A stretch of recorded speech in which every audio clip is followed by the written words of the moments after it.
जो बातें की थी, खुसूसन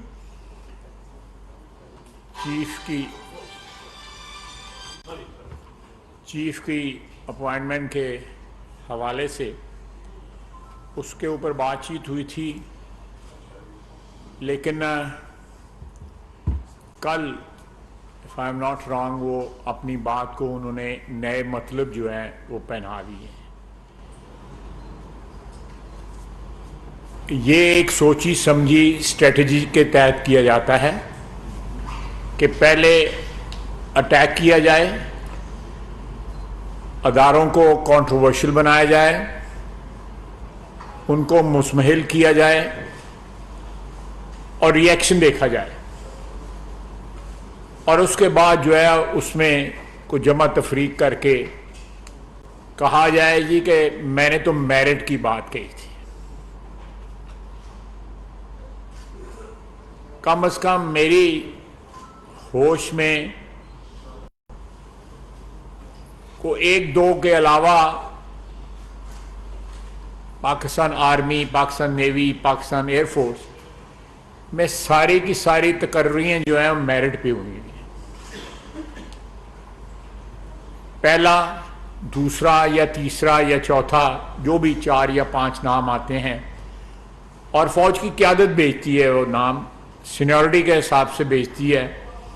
उसमें से प्राइम मिनिस्टर अपनी मशवरे के साथ जो है कंसल्टेशन के साथ जो है उसमें से आर्मी चीफ या नेवल चीफ या एयर चीफ जो है वो अपॉइंट कर लेते हैं।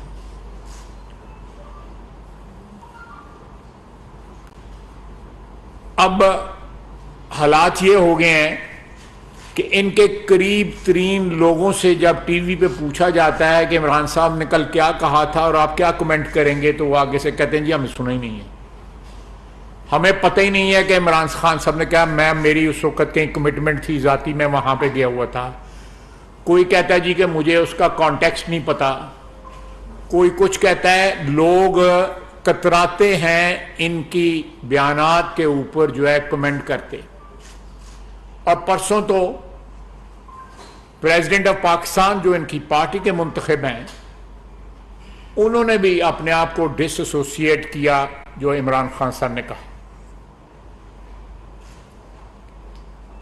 बताएं इमरान खान साहब कि कब मेरिट के ऊपर पाकिस्तान आर्मी में अपॉइंटमेंट्स नहीं हुई। हमारी जो लास्ट अपॉइंटमेंट है मौजूदा आर्मी चीफ की, उसको इन्होंने इंडोर्स किया हुआ है। मेरा ख्याल है कि 3 साल में उन्होंने जितनी आर्मी चीफ की, मौजूदा आर्मी चीफ की जो है तारीफें की हैं, शायद ही किसी और की तारीफ की हो। उनकी जो है सैलाब में या दूसरी आफात में मदद की, या उनकी जो भी, यहां तक कि ये खुद मीटिंग में नहीं आते थे, बड़ी बड़ी इंपॉर्टेंट मीटिंग्स होती थी, आपको भी पता है, जिनको आर्मी चीफ जो है वो चेयर करते थे। इमरान खान साहब गायब होते थे। कॉन्फिडेंस का ये आलम था कि वो अपनी जगह पॉलिटिकल मीटिंग्स जो थी या सिक्योरिटी ब्रीफिंग्स जो थी वो आर्मी चीफ के हवाले होते थे। आज जब इक़्तिदार नहीं रहा उनके पास, तो हर शख्स में, पूरी क़यादत में जो है, हमारी अफवाज की क़यादत के ऊपर जो है वो अटैक कर रहे हैं। और वो आने वाली जो अपॉइंटमेंट है उसके लिए शकूक व शुबहात डिलिबरेटली, जानबूझ के जो है उसके लिए शकूक व शुबहात जो है वो मेरिट की भी चले। उनकी बात मेरिट की ली, बुज़दार की अपॉइंटमेंट मेरिट की थी, या मौजूदा केपी का जो चीफ मिनिस्टर है वो मेरिट पे है। कौन सी चीज है जो वो मेरिट पे उन्होंने की है? बीआरटी की जो इंक्वायरी है वो दफन करा दी, क्या वो मेरिट था? तोशा खाना के मुताल्लिक बात नहीं करते, कहते हैं हीरे सस्ते हैं, वो मेरिट है? 180 मिलियन पाउंड जो नेशनल क्राइम एजेंसी बरतानिया ने यहां पे भिजवाया, उनके लेटर पे सिर्फ सुप्रीम कोर्ट लिखा हुआ है। किसने लिखवाया और वो किसके अकाउंट में गया आप सबको पता है। वो बैरिया टाउन की लाइबिलिटी के अकाउंट में चला गया पैसा। वो क्यों चला गया? सुहावे में जमीन ली गई, उस पर कोई यूनिवर्सिटी नहीं है, 38 उसमें जो है स्टूडेंट्स पढ़ते हैं, वो मेरिट है? या तोशाखाना के तहाइफ लेके उनको बेच देना, या F7 में एक दुकान के ऊपर, और उस पैसे को जो है अपने पास रख लेना, वो मेरिट है? वो एक मैक्सिम है कानून का कि आप जब इक्विटी क्लेम करते हैं या इंसाफ क्लेम करते हैं तो आपके हाथ साफ होने चाहिए। क्या इस शख्स के हाथ साफ है? कोई साफ नहीं है इसके हाथ। कौन सी ट्रांजैक्शन जो है इन्होंने 3.5 साल के अंदर मेरिट पे की है? क्या इन्होंने दवाइयों का स्कैंडल की इन्वेस्टिगेशन की है? क्या वो मेरिट था? चीनी के स्कैंडल की इन्वेस्टिगेशन की है? क्या वो मेरिट था? गंदम के स्कैंडल की मेरिट इन्वेस्टिगेशन की है? क्या की है इन्होंने? नहीं की। किसी चीज की, किसी करप्शन की मेरिट इन्वेस्टिगेशन नहीं हुई। क्या ये मेरिट था? किस मेरिट की बात करते हैं? क्या यह मेरिट है कि आपको वोट ऑफ नो कॉन्फिडेंस के जरिए निकाल दिया जाए और आप उसका जिम्मेदार जो है कभी किसी को ठहराएं, कभी पाकिस्तान में किसी अदारे को उसका जिम्मेदार ठहराएं, कभी जिम्मेदार जो है वो अमेरिका को ठहराएं और 25,000 रुपए महीने के ऊपर अमेरिका को खुश करने के लिए वहां पे एक मरासी भी रख लें? ये मेरिट है? वो कोई शख्स वो बात करे मेरिट की जिसने देखें, हेल्थ का जो बादशाह पाकिस्तान में बना हुआ इनका सगा कजन है, चाहे वो केपी हो या नेशनल हेल्थ पॉलिसी हो, या यहां पे इस्लामाबाद में हो या सिंध में कह रहा हूं, पंजाब में हो, वो एक शख्स जो है वो अमेरिका से बैठ के ऑपरेट करता है। क्या ये मेरिट है? किस मेरिट की वो बात करते हैं? इंक्वायरी कराएं। हमने तोशाखाना के ऊपर रिकमेंडेशन भेज दी है। हमने जो है उसके ऊपर 180 मिलियन पाउंड के ऊपर इंक्वायरी कंप्लीट कर लिया है। नैब ने उसका नोटिस भी ले लिया है। आए, पेश हो। हम अदालतों में 200 पेशियां नवाज शरीफ ने और नवाज शरीफ की बेटी ने भुगती हैं। पर्सनली जाके अदालतों में बैठे थे। ये वीडियो पे आता है, अगर आता भी है तो वीडियो पे आता है। क्या ये मेरिट है? मिसालें जो है खुलफाए राशिदीन की देता है, रियासत मदीना की बात करता है, बातें करता है जो शिर्क के करीब हैं, बातें उन हस्तियों की बात करता है जिनका जिक्र करते हुए जो है हमारे लिए जो है मुतबर्रक होता है, उनका जिक्र भी मुतबर्रक होता है, वो हमारे ईमान का हिस्सा है, उनकी बात करता है। आज इसकी पार्टी खुद इसको डिसोन कर रही है। इसकी पार्टी की जो क्यादत है, आप देख लें, मैं नाम ही लेना चाहता, आप साहब जानते हैं, आप मीडिया वाले हजरात जो हैं हमसे बेहतर जानते हैं कि कौन कौन कल और परसों 2 दिनों में किस किस इसके लीडर ने डिसोन किया। उन्होंने कहा जी हमें पता ही नहीं उसने क्या कहा है। वो तो लीडर बोलता पाया, कम से कम ऐप सुनो तो सही, उन्होंने कहना की है। कल कमेंट ही करना पड़ जाता है, अच्छी बात हो या बुरी बात हो, कमेंट करना पड़ता है, डिफेंड करना पड़ता है। इसको डिफेंड कोई नहीं कर रहा है इसकी पार्टी के अंदर।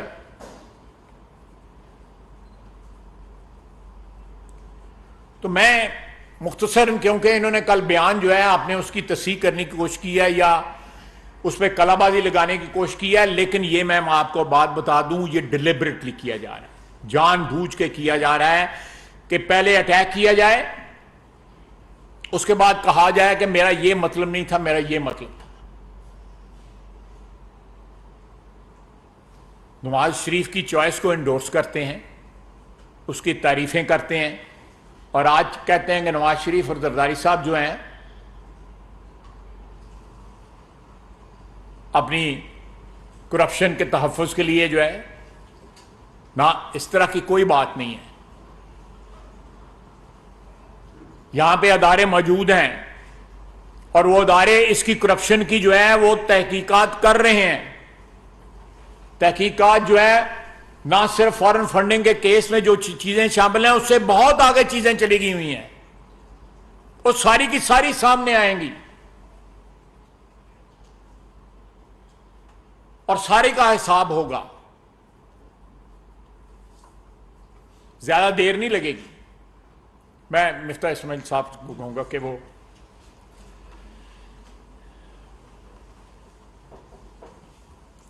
Sir thank you sir. Sir मैं यहाँ से जो आपकी बात थी वो बिल्कुल बात मानता हूँ कि इमरान खान जो है वो मेरिट की बात कर रहे हैं और इमरान खान फिर ये भी बता दें और हमको ना बताएं, आप लोगों को अखबार वालों को आके जवाब दे दें, जर्नलिस्ट को जवाब दे दें कि उस्मान बुज़दार मेरिट पे थे, महमूद खान मेरिट पे थे, मुराद सईद मेरिट पे था, शहरियार क्या मेरिट थे इन लोगों के? आप पूछे ना, ये जो नाम ले रहे हैं हम। शहरियार अफरीदी साहब मेरिट पे थे। वो जो बात पे जो है रब की कसम खाता था, सुनावला को, राना सुनावला को जो है उसके हीरोइन पकड़े गई हैं और असेंबली के अंदर कहता था कि ये मेरे ऊपर 99 नाम है, मैं इनकी कसम उठा कहता हूं कि इससे हीरोइन बरामद हुई है। आज वो क्या कोई पूछता, यही उससे पूछ ले कि क्या वो मेरिट था राना सुनावला वाला। प्लीज। मैं और ये जो फराह खान साहिबा पंजाब में ट्रांसफर पोस्टिंग करती थी, उनका भी बड़ा मेरिट है। क्या ये मेरिट पे थी? इन सीरियसली क्या ये मेरिट पे थे? क्या इमरान खान साहब को एजेंसी, मैं ये सीरियस सवाल पूछ रहा हूँ, मैं आप भी पूछिएगा इमरान खान से, क्या इमरान खान साहब को एजेंसीज ने बताया था फराह खान साहिबा का करप्शन? क्या उनको पता थी?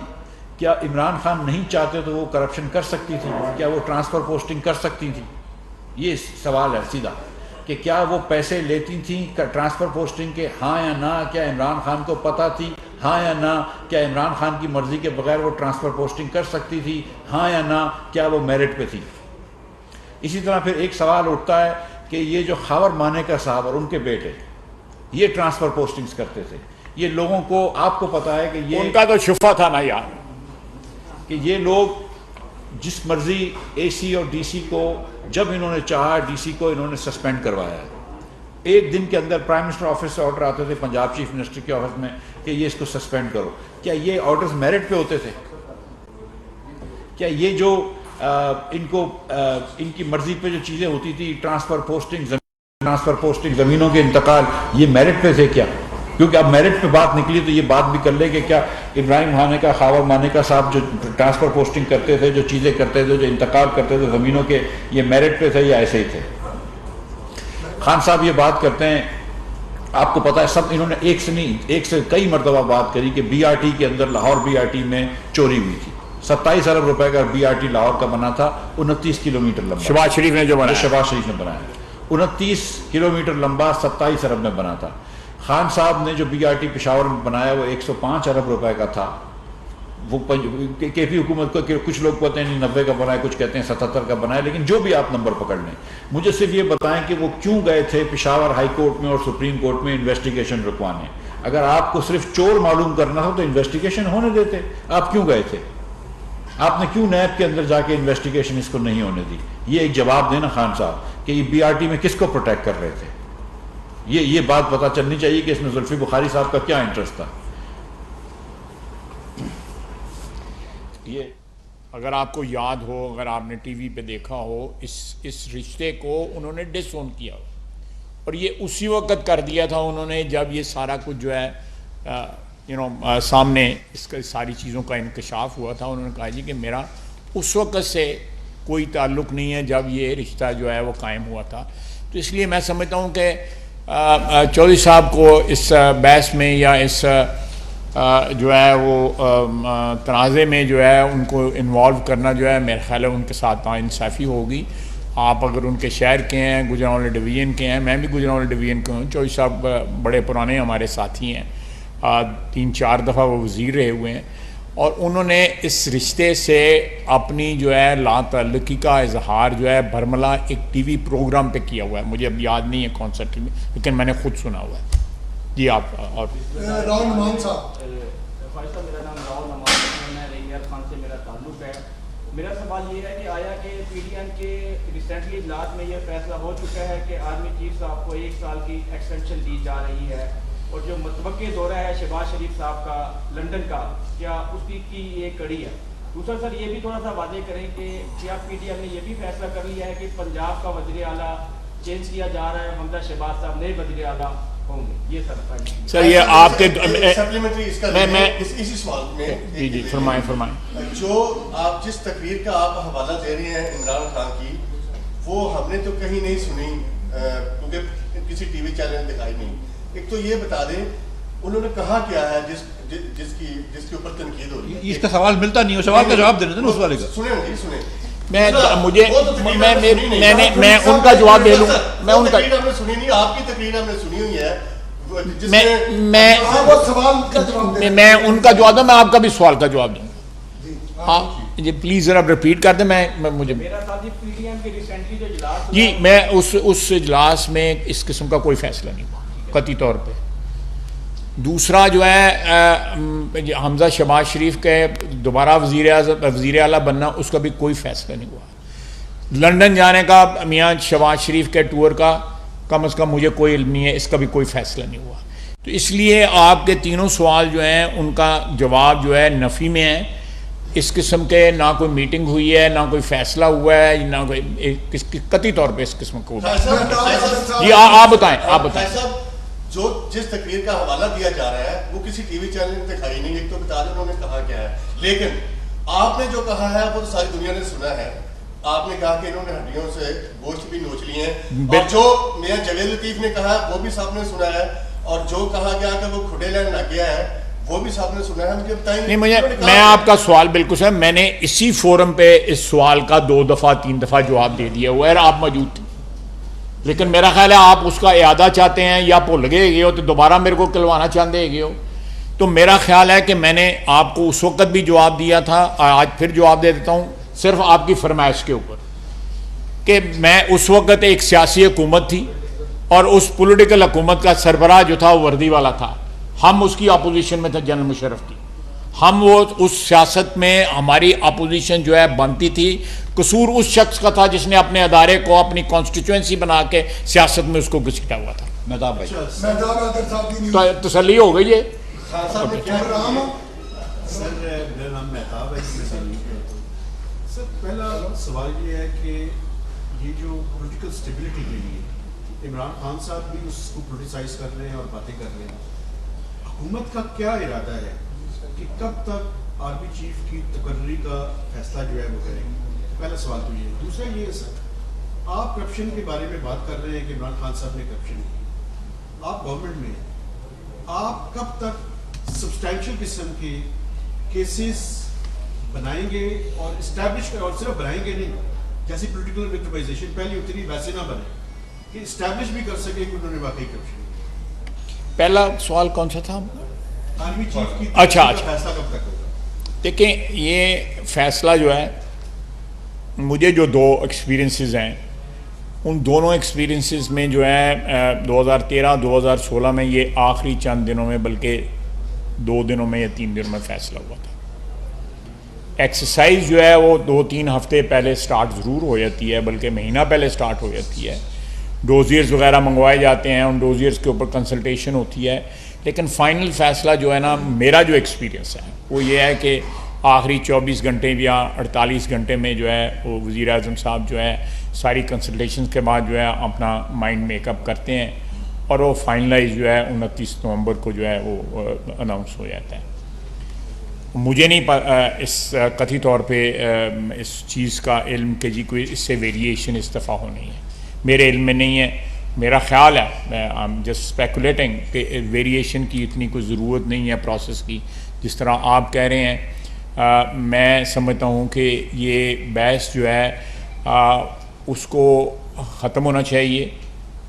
ये बहस जो है माजी में 75 साल में कभी भी इस अपॉइंटमेंट पे इस तरह की बहस जो है नहीं हुई। और अदारे हमारे जो हैं, हमारी अफवाज जो हैं, नेवी, एयरफोर्स और आर्मी, उनकी सेंक्टिटी या उनका तकद्दस जो है, उनका प्रोसेस जो है, उसको जितना भी जो है एक हिसाब किताब के साथ जो है वो किया जाए, वो बेहतर है बजाय इसका कि उसको कंट्रोवर्शियल बनाया जाए। इमरान खान साहब ने ऑलरेडी अटैम्प्ट कर रहे हैं कि उसको कंट्रोवर्शियल बनाया जाए। इंशाअल्लाह ताला जो भी अदारा रिकमेंड करेगा उसकी जो दायरा है या उसका जो एक एम्बिट होगा उसी के अंदर रह के फ़ैसला होगा और वक्त आने पे कर लिया जाएगा। अगर उसमें कोई वेरिएशन होगी कि पहले किया जाए बाद में किया जाए, या ये जिस तरह आप जिस तरह कह रहे हैं, मेरा नहीं ख्याल कि ये बात दुरुस्त है। जी कैसे देखें, जो बात आप कह रहे हैं एग्जैक्टली वही बात है कि हम चाहते हैं कि हाथ डाला जाए तो मजबूत डाला जाए, कानून और कायदे के मुताबिक डाला जाए। कहीं ये ना शायबा भी इस बात का ना हो कि हम कोई विक्टिमाइजेशन कर रहे हैं या कोई हम अपना हिसाब या स्कोर सेटल कर रहे हैं। कतई तौर पे मैं आपको बिल्कुल हल्फन ये बात कहता हूँ कि कतई तौर पे जहाँ भी अगर कोई कमज़ोरी होगी इनके खिलाफ एलिगेशन में तो उसका फ़ायदा इनको दिया जाएगा। अगर आप मेरी बात समझ रहे हैं, अगर कोई कमज़ोरी होगी इनके खिलाफ एलिगेशंस में, वो एलिगेशन किसी तरफ से भी लगे हों, तो उसका फ़ायदा जो है जिस पे इल्ज़ाम होगा उसको दिया जाएगा, बेनिफिट ऑफ डाउट उनको दिया जाएगा। जब तक 100% जो है, जिसको पंजाबी में कहते हैं गले च ना इन्हों का हाथ फड़िया जाएगा, तब तक जो है ना इनके ऊपर मुकदमा नहीं बनाया जाएगा और जल्दी हो जाएगा काम। जी आप कब मजबूत हाथ डालेंगे डॉलर पे, क्योंकि डॉलर का जो है वो बेकाबू है अभी तक, वजह क्या है और आप करेंगे क्या? शुक्रिया जान साहब। लेकिन कुछ दिनों से वापस 2-4 दिनों से जो है वो रुपया वो जा रहा है और हम एक्सपेक्ट कर रहे थे कि जब IMF से डील हो जाएगी तो उसके बाद रुपया जो है वो बेहतर हो जाएगा और बढ़ता रहेगा। लेकिन उसके बाद जो हालिया सैलाब आया है पाकिस्तान में और जब तखमीना आया है कि पूरे के पूरा सिंध का कॉटन का क्रॉप जो है वो तबाह हो गया है, इसका मतलब है कि आपको 1 से 2 बिलियन डॉलर्स की मज़ीद कॉटन जो है वो इंपोर्ट करनी होगी। साथ साथ ये तखमीना आया कि 20% जो है वो आपका सिंध का शुगर केन क्रॉप तबाह हो गया है। आपकी आधी से ज़्यादा पाकिस्तान भर की 60% जो है वो अनिल की क्रॉप तबाह हो गई है। तो इन चीज़ों पर क्योंकि इंपोर्ट करनी ज़रूरी हो जाएगी तो इंपोर्ट डिमांड बढ़ जाएगी, तो आई थिंक कि मार्केट उसको रिएक्ट कर रही है। उसके अलावा भी कुछ बहुत सारे अनासिर हो सकते हैं, लेकिन मेरा ये ख्याल है कि जब से ये फ्लड्स का ये हुआ है इससे एक प्रेशर आया है कि जो हमारी फ्यूचर एक्सपेक्टेशन इंपोर्ट्स की है वो बढ़ गई है। और ऑब्वियसली जब आप पाकिस्तान भर के अंदर रीबिल्डिंग करेंगे, सिंध में खुसूसी तौर पर, फिर बलूचिस्तान में, फिर KP और पंजाब में, तो आपको उसके लिए भी फॉरेन एक्सचेंज की जरूरत पड़ेगी, तो शायद इसलिए बढ़ रही है। स्टेट बैंक जो है वो इंटरवीन नहीं करता। एक्सपोर्ट की इजाज़त इंडिया से कितनी किया? इंपोर्ट किया अभी तखमीना नहीं लगा है, और जब तखमीना लग जाएगा तो उस वक्त जो है ये बात होगी कि पाकिस्तान के अंदर कॉटन की इंपोर्ट की इजाज़त दी जाए, ड्यूटी फ्री इजाज़त दी जाए, दीगर ममालिक से भी दी जाए, और उस वक्त ये भी बात हो जाएगी कि हिंदुस्तान से दी जाए कि नहीं दी जाए। मुझे पता है कि ऑलरेडी मेरे पास एसोसिएशन आ गई हैं जो कह रही हैं, लेकिन मेरे ख्याल से इस वक्त ये कबल वक्त होगा, वक्त आने पर इंशाल्लाह हो जाएगा। ये मैं अश्योर कर रहा हूँ कि हमारी कोई भी टेक्सटाइल मिल जो है जिसके पास एक्सपोर्ट के ऑर्डर्स होते हैं वो खुदा न खास्ता इसलिए बंद नहीं होगी कि उसको कॉटन नहीं मिलेगी। The government will provide all the cotton that the textile mills need. जी बहुत शुक्रिया।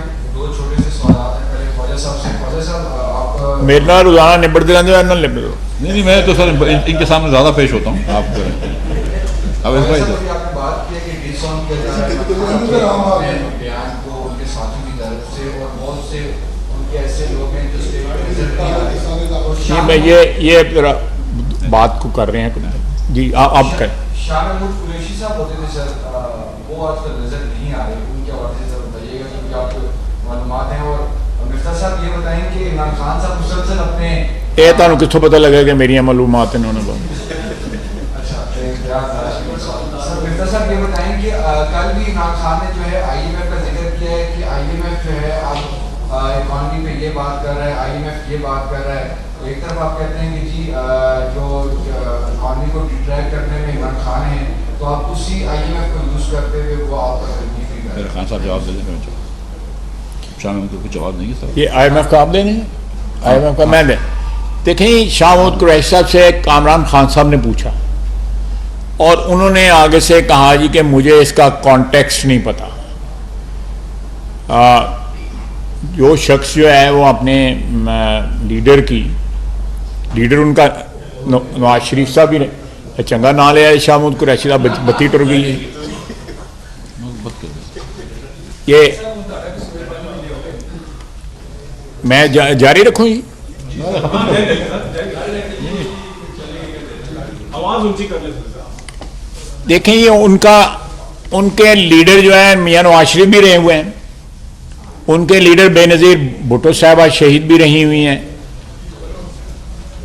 उनको भी उन्होंने डिसोन कर दिया था वक्त आने पे, इसको भी डिसोन कर देंगे, उन्होंने केड़ा कुछ आकाएगा और अभी कुछ IMF को भी और भी IMF का आप ही दे दें नहीं, मैं IMF का वज़ीर ख़ज़ाना जवाब दें। चलो, मैं ये मुझे एक मिनट लगेगी, मैं माजरत के साथ ये जो बिजली बंद हुई है, इसका भी लोड शेडिंग का भी कोई मसला हल होगा? मैं उसका भी जवाब दे देता हूँ।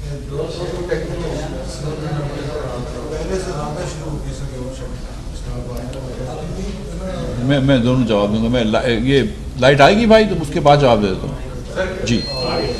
जी, IMF का भी आपने बात की और लोड शेडिंग में दोनों की बात करता हूँ। देखिए, IMF की जहाँ तक बात है तो खान साहब ने कोविड के जब आने से पहले, आप जानते हैं खान साहब के बयान जो थे, खान साहब ने ये फरमाया था कि मैं खुदकुशी कर लूँगा, IMF नहीं जाऊँगा। खान साहब ने खुदकुशी तो गालिबन नहीं की है, लेकिन IMF के पास चले गए। उसके बाद जब IMF से इन्होंने मानी सब चीज़ें, उसके बाद कोविड के बाद ब्रेक आई, उसके बाद फिर IMF से मुआहदा किया नवंबर में पिछले साल, और IMF से इन्होंने वादा किया कि मैं अब एमनेस्टी नहीं दूंगा। ये लिखत पढ़त के साथ वादा हुआ है। IMF से वादा किया कि मैं बिजली के ऊपर कोई ब्रेक नहीं दूंगा, कोई सब्सिडी नहीं दूंगा, और IMF से ये भी वादा किया कि हम पेट्रोल के ऊपर 17% सेल्स टैक्स लगाएंगे और हर महीने 4 रुपये बढ़ाते हुए 30 रुपये लेवी लगा देंगे डीजल के ऊपर और 30 रुपये लेवी लगा देंगे पेट्रोल के ऊपर। ये इमरान खान के लिखत पढ़त में वादे हुए हैं IMF से।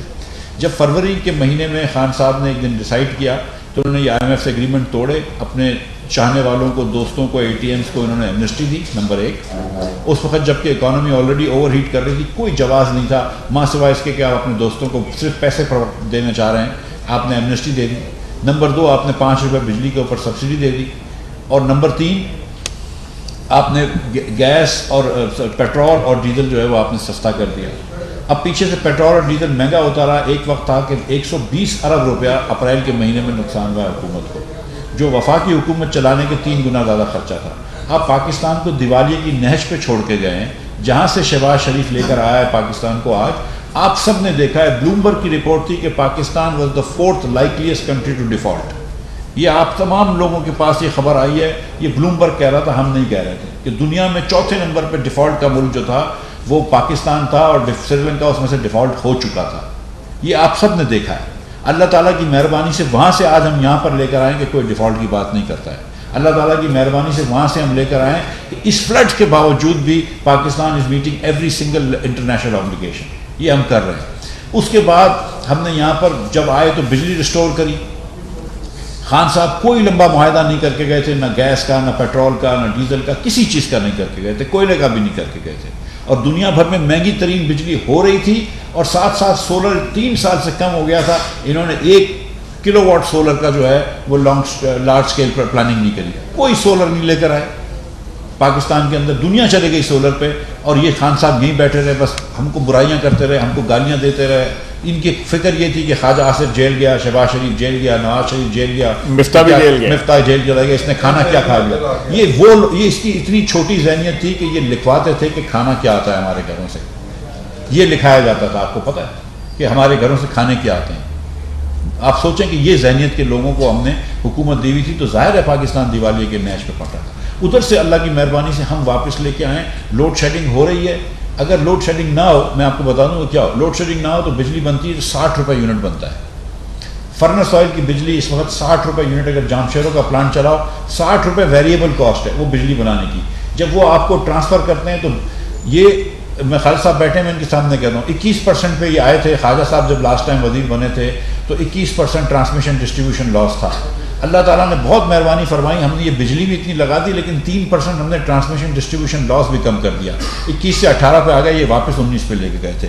हम 87% बिल कलेक्शन पे आए थे ख्वाजा साहब, हम 93% पे छोड़ के गए थे, वो वापस 88 पे लेकर आ गए। ये दोनों चीज़ें उन्होंने पीछे वहीं पे छोड़ के चले गए थे जो हमने 5 साल में कोशिश करी। मुझे बताएं पिछले 5 साल में एक ट्रांसमिशन डिस्ट्रीब्यूशन पे काम हुआ है?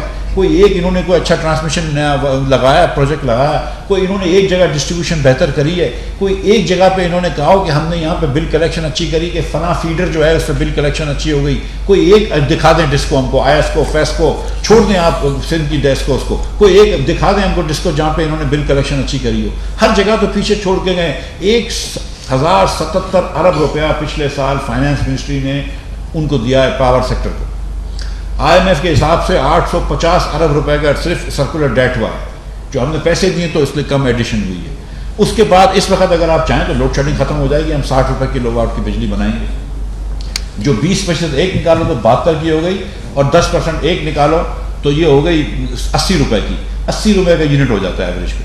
तो फिर आपको FSC लग के आएगा लंबा लंबा, और ये जो FSC लग कर आया है आपको अगस्त के अंदर, वो जुलाई के बिलों की वजह से अगस्त में लगा है, वो मई में चले। वो मई के जो यूनिट्स थे उसके अंदर 9 रुपये 90 पैसे यूनिट की ज़्यादा कॉस्ट आई है। जो अप्रैल के अंदर बिजली जो है उसका फ्यूल यहाँ पर आया था, जो मार्च अप्रैल में सौदे हुए थे, जो अप्रैल में फ्यूल आया था, फर्नेस ऑयल आया था, जो मई में चला है, जिसका बिल आया। तो ये इमरान खान के गुनाह थे, उसका भी हमको भी उसका भी गुनाह हमको मिल रहा है। तो अब यहाँ पर एक कश्मकश है कि यहाँ पे जीरो लोड शेडिंग कर सकते हैं तो उसके बाद रेट बढ़ जाएंगे। आप इस वक्त देखेंगे इंग्लैंड की गवर्नमेंट जो है वो 150 से 200 बिलियन डॉलर्स की बात कर रही है सब्सिडी देने की। आप देख लीजिए कि जर्मनी के अंदर और फ्रांस के अंदर 1 यूरो पर यूनिट से ज़्यादा का, यानी कि 250 रुपये से ज़्यादा का यूनिट हो गया है बिजली का। तो दुनिया इस वक्त कम्पीट कर रही है, हम पूरी कोशिश कर रहे हैं। लेकिन अगर PTI की हुकूमत ने कुछ सोलर पावर किया होता, अगर इन्होंने कुछ ट्रांसमिशन डिस्ट्रीब्यूशन पे काम किया होता, खायर साहब अगर 93% पे छोड़ के गए थे तो वो 95% तक ले आते। अगर वो 18% पे ले आए थे, 3% कम करा था, वो चलो 3 ना करते, 2% कम करते तो आज ये हाल ना होता। तो ये हमारी जो इस वक्त आपको महंगी बिजली लग रही है, ये भी PTI का कसूर है। सॉरी उस्मान खान साहब, सवाल आपसे ये है कि आपके दोस्त इमरान खान के बारे में तासुर ये है कि उनको अवामी वज़ीर बहुत ज़्यादा हासिल है।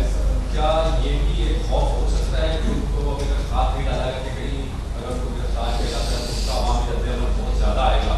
क्या ये तासुर मिल रहा है आपको? अगर हुकूमत जैसा आप कह रहे हैं कि जल्दी हाथ डाल दिया जाएगा तो कोई शेयर करना चाहिए कि कौन सी ऐसी लीड है, कौन सा केस है जिसके आप बहुत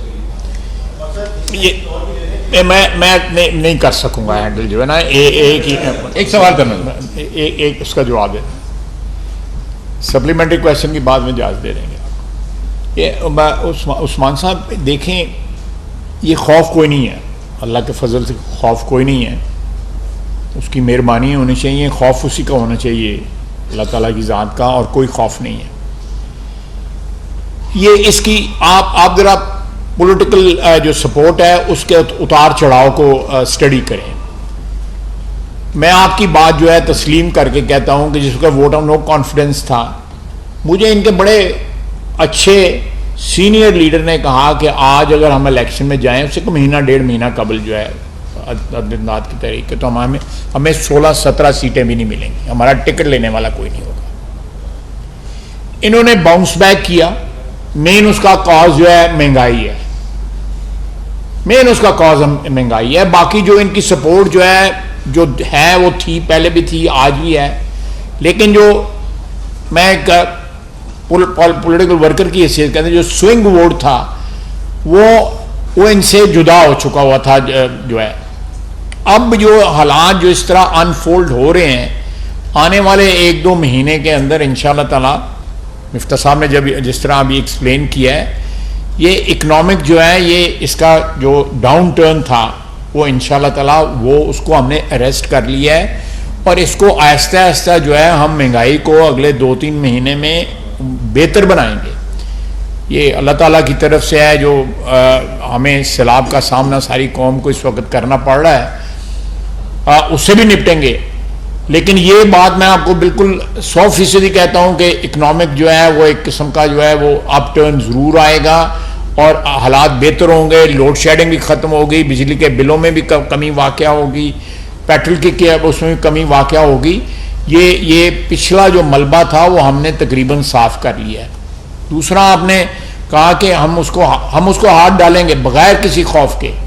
हम सिर्फ हाथ डालने का, जिस तरह मैंने मेहताब साहब के सवाल का जवाब दिया है, ये चीज़ उस वक्त का इंतज़ार कर रहे हैं कि जब हम हाथ डालें तो मजबूत डालें, उससे ये शायबा ना हो कि हमको पॉलिटिकल विक्टिमाइजेशन करने हैं, ताकि ये कोई शहीद बनने की कोशिश ना करें। Last question.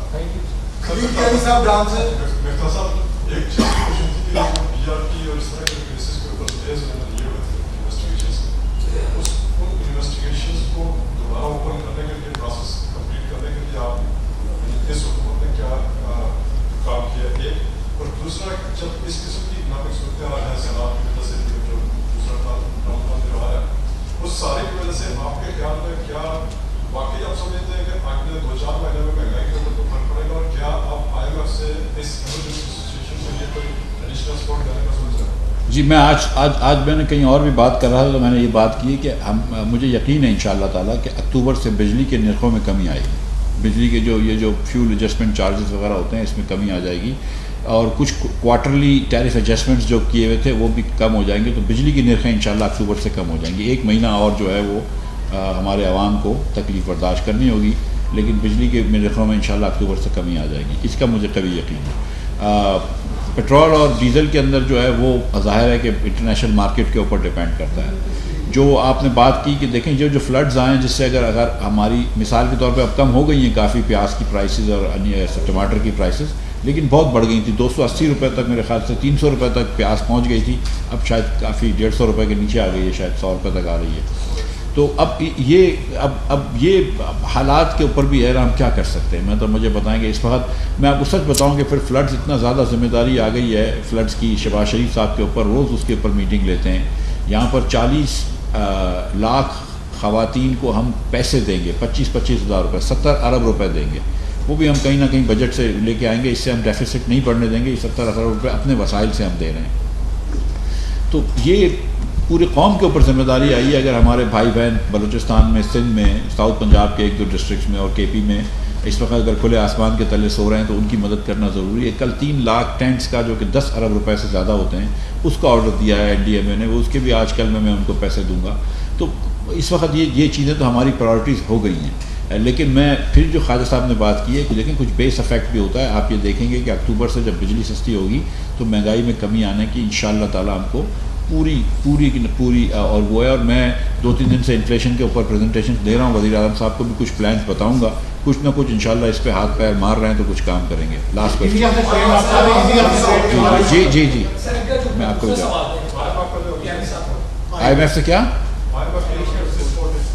IMF से आज भी शाम को मेरे ख्याल से रात के 8 बजे मेरी एक वो है वीडियो कॉल है IMF से। तो IMF से बात कर रहे हैं। इस वक्त देखें, इस वक्त खलीक भाई हमें भी नहीं पता कि हमारे नुकसान कितना हुआ है। हमारा अंदाज़ा है, कोई कहता है कि 10 बिलियन है, कोई कहता है 12 बिलियन है, कोई कहता है 20 बिलियन है, बहुत सारे डिफरेंट नंबर्स आ रहे हैं, लेकिन कोई डैमेज नीड असेसमेंट नहीं हुई है। और हमने जो EAD वाले हैं वो वर्ल्ड बैंक के साथ, UN के साथ मिलकर काम कर रहे हैं, ADB के साथ मिलकर हम इंशाअल्लाह ताला एक फर्म एंड क्रेडिबल नंबर लेकर आएंगे कि ये हमारा नुकसान हुआ है। आज शाम तक इंशाल्लाह हम कोशिश कर रहे हैं कि फाइनेंस डिवीज़न कम अज़ कम आपको रिलीफ के खर्चे की एक लिस्ट दे देगी। हम कोशिश करेंगे आज शाम तक नहीं तो कल इंशाल्लाह फाइनेंस डिवीज़न एक रिलीफ के खर्चे की पर्चा निकाल देगी। रिहेबिलिटेशन का नुकसान ही नहीं पता तो उसको रीबिल्डिंग के कॉस्ट तो बहुत दूर है। हिंदुस्तान के साथ ट्रेड की बात यह है कि देखें, हमें इंटरनेशनल एजेंसीज़ ने मुझको अप्रोच किया था कि हमको कुछ, जिस दिन ये टमाटर और प्याज बहुत बढ़ गई थी, कि हमको इजाज़त दो कि हम वहाँ से कुछ चीज़ें ला सकें। इसी तरह मुझे फैसलाबाद से और एप्टमा के दीगर लोगों ने कहा है कि हमको कॉटन की जो है वो इजाज़त दें हिंदुस्तान से। लेकिन अभी वो कॉटन तो खैर प्रीमेच्योर है। जो यहाँ तक बात है, उसके बाद अफ़गानिस्तान से कुछ माल आया, हमने पूरी दुनिया से ड्यूटी कम करी है। चीन, मैं खुशी से बता रहा हूँ कि चीन इतने बेचारे अच्छे लोग हैं, हमारे दोस्त हैं, कि वो गिलगित बल्तिस्तान के रास्ते हमें कुछ टमाटर और प्याज भेज रहे हैं। तो अगर यहाँ मार्केट संभल गई है तो ठीक है, नहीं संभलेगी तो फिर ये ऑप्शन भी एक्सप्लोर कर सकते हैं। आखिरी सवाल मिफ्ता इस्माइल साहब का टेंडर खत्म हो गया कानून 15 अक्टूबर के आसपास, तो आप इनको सेनेटर बनाएंगे या नया वज़ीर ख़ज़ाना लेंगे? क्योंकि आप पार्टी के सीनियर लीडर हैं, यूपीए में पोजीशन को आ सकते हैं। ये जो IMF का इशू है एडिशन फाइनेंसिंग का, अब आपने कुछ तो जवाब दे दिया, पर इस पर क्लैरिटी नहीं है। हफ्ते पहले कह रहे थे आप, पहले 3-4 दिन में आपका ये ख्याल था कि हमें जरूरत नहीं है, आज आपकी स्टेटमेंट छपी हुई है कि शाम को बात होगी। बात किस चीज़ की होगी? फिर आप उनसे लोन मांगने जा रहे हैं, किस चीज़ की बात करना चाह रहे हैं? और सेकेंडली, ये जो फ्यूल प्राइस एडजस्टमेंट है, ये जो वज़ीर-ए-आज़म साहब ने 300 यूनिट का उन्होंने ऐलान किया, ये डेफर किया है या माफ किया है, इसकी क्लैरिटी नहीं है। सर आप जवाब दें। नहीं, मैं नौकरी एनुअल एक्सटेंशन दे लूँ फिर उस बाद नहीं वो इंशाल्लाह ताला अल्लाह का बड़ा करम और फजल है कि जिस गुमगू की कैफियत में मिफ्ता इस्माइल ने अपना फाइनेंस मिनिस्ट्री स्टार्ट की थी, तो वो जो है उसके जो मैं क्लेम भी करता रहा मीडिया में और एतमाद का इजहार भी अपने भाई पे करता रहा, हमारे दूसरे दोस्त भी करते रहे, कैबिनेट भी करती रही, ये सबसे बड़ी बात है कि वज़ीर-ए-आज़म करते रहे। तो सो एतमाद जो है मैं समझता हूँ कि was well placed and not misplaced. तो ये जो आपने बातें की हैं, 2 बातें आपने की हैं कि एक सेनेटर बनने की या उनकी जो एक्सटेंशन है टेन्योर की, ये जो 6 महीने एक्सपायर हो रहे हैं, तो ये डेफिनेटली गवर्नमेंट हमारी कंसिडर करेगी। He is done well and come से कम जो है हमारी गवर्नमेंट जो है इस बात पे बड़ा कंफर्ट ले सकती है कि इसकी परफॉर्मेंस जो है मिफ्ता इस्माइल की वो बहुत बड़ी कंट्रीब्यूशन है। इस वक्त हमारे हालात जो है थोड़े बहुत जो हम उस गंभीर सिचुएशन से जिसमें डिफ़ॉल्ट का ख़तरा था उससे निकल आए हुए हैं अल्हम्दुलिल्लाह, और आहिस्ता आहिस्ता बाकी मुश्किलात भी जो हैं वो आवाम फेस कर रही है, इसमें कोई शक नहीं है, और वो उससे भी हम निकलेंगे इंशाअल्लाह ताला निकलेंगे, हमें पूरा एतमाद है। Thank you sir. वो तो जो ये जो कीमतें इस वक्त हमने की हैं 200 से 300 की, ये डिफर्ड हैं और एट एन अप्रोप्रिएट टाइम इसको रिविजिट करेंगे, और ये जो IMF से मीटिंग है वो IMF की रिक्वेस्ट पे हुई है, तो उस पर बात करेंगे। Thank you sir.